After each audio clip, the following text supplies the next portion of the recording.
بسم اللہ الرحمن الرحیم۔ شروع اللہ کے پاک نام سے جو بڑا مہربان نہایت رحم والا ہے۔ السلام علیکم۔ ایک مرتبہ حضور پاک صلی اللہ علیہ وآلہ وسلم بہت ہی خوشگوار موڈ میں مسکراتے ہوئے حضرت عائشہ رضی اللہ عنہا سے فرمانے لگے کہ مانگو عائشہ، کیا مانگتی ہو؟ آج تم جو بھی مانگو گی تمہیں عطا کیا جائے گا۔ اس پر حضرت عائشہ رضی اللہ عنہا بہت خوش ہوئیں۔ انہوں نے عرض کیا کہ یا رسول اللہ، مجھے وہ راز بتائیے جس سے تمام گناہ معاف ہو جائیں۔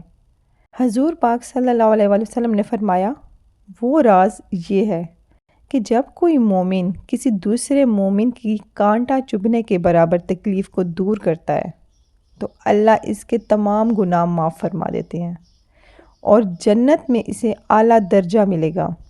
جب صحابہ کرام کو یہ بات معلوم ہوئی تو وہ بے حد خوش ہوئے، لیکن حضرت ابو بکر صدیق رضی اللہ عنہ نے رونا شروع کر دیا۔ صحابہ کرام رضی اللہ عنہ نے تعجب کا اظہار کیا۔ انہوں نے پوچھا، آپ کیوں روتے ہیں؟ حضرت ابو بکر صدیق رضی اللہ عنہ نے جواب دیا، میں اس لیے روتا ہوں کہ جب دوسروں کا دکھ دور کرنا گناہوں کی معافی اور جنتی ہونے کا ذریعہ بن سکتا ہے تو ان لوگوں کا کیا حشر ہوگا جو دوسروں کو دکھ پہنچاتے ہیں، دوسروں کو تکلیف دیتے ہیں، دوسروں کو اذیتیں دیتے ہیں، تو ان لوگوں کے ساتھ کیا معاملات ہونے والے ہیں؟ واللہ علم۔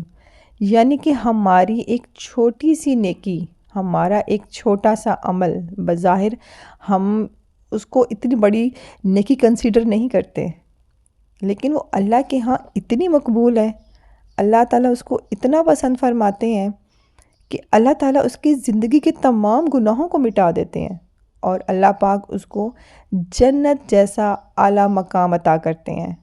اور ان لوگوں کے ساتھ کیا معاملات ہوں گے جو لوگوں کو دیتے ہی تکلیف ہیں، چاہے وہ اپنی زبان سے دیں، چاہے وہ اپنے کسی نہ کسی طریقے سے ان کو تکلیف پہنچائیں، تو ان لوگوں کے معاملات کیا ہونے والے ہیں۔ اللہ تعالیٰ ہمیں اپنے بندوں کے ساتھ نیکی کے معاملات کرنے کی توفیق عطا فرمائے، آمین۔ امید کرتی ہوں آپ کو آج کی ویڈیو پسند آئی ہوگی۔ مزید اس طرح کی اچھی اور انفارمیٹیو ویڈیوز دیکھنے کے لیے ہمارے چینل کو ضرور سبسکرائب کریں۔ اپنا رکھیں بہت سا خیال۔ ملتے ہیں ایک نئی ویڈیو میں۔ ٹل دین، اللہ حافظ۔